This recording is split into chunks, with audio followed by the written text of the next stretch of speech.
When you're given a research assignment for one of your courses, you'll want to begin by getting a clear understanding of what your professor expects you to do. In this video, we'll look at a few major considerations that should be part of almost every research assignment. First off, research assignments can take many different shapes.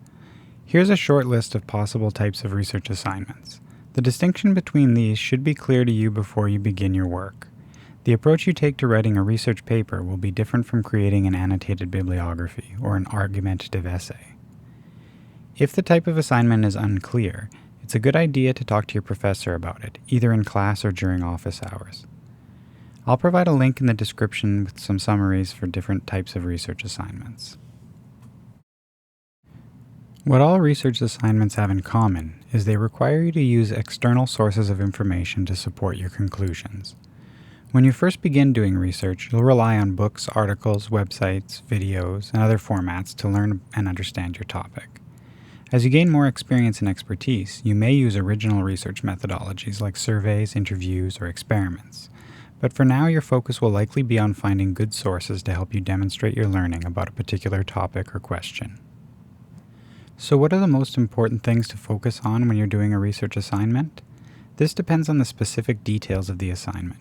Each professor will have a unique approach to teaching about this, so don't be surprised if each of your assignments requires something slightly different. Here are some common considerations for you to look for. First, you'll want to note any special requirements for the style and formatting of your assignment. The length, sections, formatting, or overall presentation of your work may or may not be specified in the assignment description.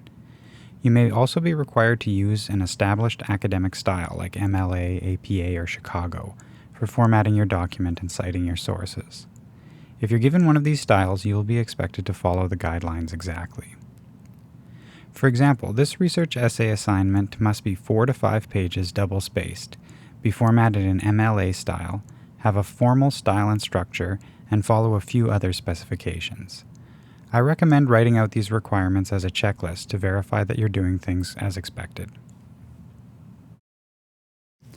Another key consideration is the number and type of sources to use. Research assignments will generally ask you to use academic or scholarly sources, but this expectation depends on the course. Some instructors will require you to use only authoritative, peer-reviewed journal articles, while others may permit a range of different types of information. Here, we're required to use 4 sources. 1 or 2 of these can be from a course textbook, but the remaining 2 or 3 will need to be from scholarly sources. For more information about identifying credible sources, you can see our other video about choosing and evaluating scholarly sources. In addition to these main 2 considerations, there may be any number of different requirements or specifications your professor wants you to follow. This may include selecting a topic from the course content or from a list of authorized topics, documenting your process in a specific way, attaching certain sources to your final assignment, and many other possibilities. It's wise to include these things in your checklist so you don't forget them. Once you have a checklist laid out, you'll be ready to begin researching and eventually writing your paper.